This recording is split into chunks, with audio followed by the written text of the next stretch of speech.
हर हर महादेव। आप सभी का स्वागत है आपके सरल ज्ञान चैनल पर।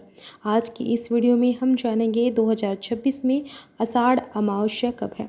13 जुलाई या फिर 14 जुलाई। स्नान दान का शुभ मुहूर्त क्या रहेगा, पूजा कैसे करें, कौन कौन से शुभ योग इस दिन है, इस दिन कौन से उपाय करने से पितरों तथा भगवान का विशेष आशीर्वाद प्राप्त होता है।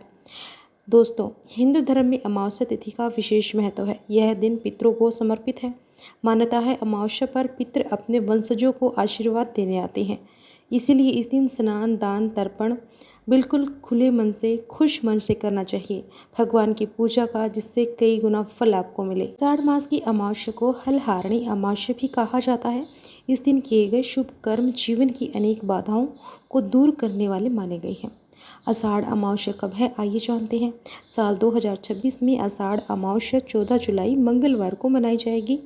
अमावस्या तिथि प्रारंभ होगी 13 जुलाई शाम 6:49 पर और समाप्त होगी 14 जुलाई शाम 3:12 पर। दिन ब्रह्म मुहूर्त प्रातः 4:11 से 4:52 तक। अभिजीत मुहूर्त 11:59 से लेकर 12:55 तक। इस दिन हर्षण योग का शुभ संयोग रहेगा। साथ ही पहले पुनर्वसु नक्षत्र और उसके बाद पुष्य नक्षत्र का प्रभाव रहेगा, जो इस अमावस्या के महत्व को और भी बढ़ा देता है। अब जानिए पूजा विधि। सुबह ब्रह्म मुहूर्त में उठकर स्नान करें। यदि संभव हो तो किसी पवित्र नदी में स्नान करें, अन्यथा घर के जल में गंगा जल मिलाकर स्नान कर लें। इसके बाद भगवान सूर्य देव को जल अर्पित करें और अपने पितरों का तर्पण करें।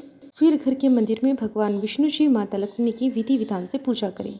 देसी घी का या फिर तेल का भी, जैसी आपकी श्रद्धा हो, दीपक जलाएं, पुष्प धूप नैवेद्य अर्पित करें, भगवान के मंत्रों का जाप करें।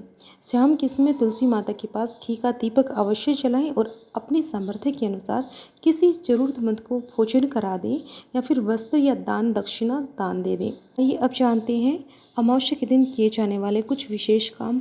स्नान के बाद सूर्य देव को जल में काले तिल मिलाकर अर्घ्य दें।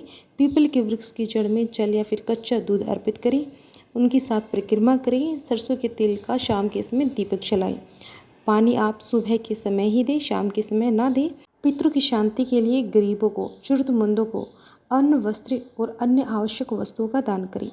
इस दिन आप मछलियों को आटे की गोलियां खिलाना भी शुरू कर दें और हमेशा ही खिलाते रहें, जो कि बेहद शुभ है। किसी भूखे को खाना खिलाना हमेशा ही शुभ रहता है, भगवान की कृपा बनती है। शिवलिंग पर जल अभिषेक कर भगवान शिव का पूजन करें। इससे पितृदोष और अनेक कष्टों से राहत मिलती है। आप ये कार्य अमावस्या के दिन ही नहीं बल्कि हर रोज करें। इससे जीवन में कष्टों का अंत होता है। वीडियो अच्छी लगी हो तो शेयर करें।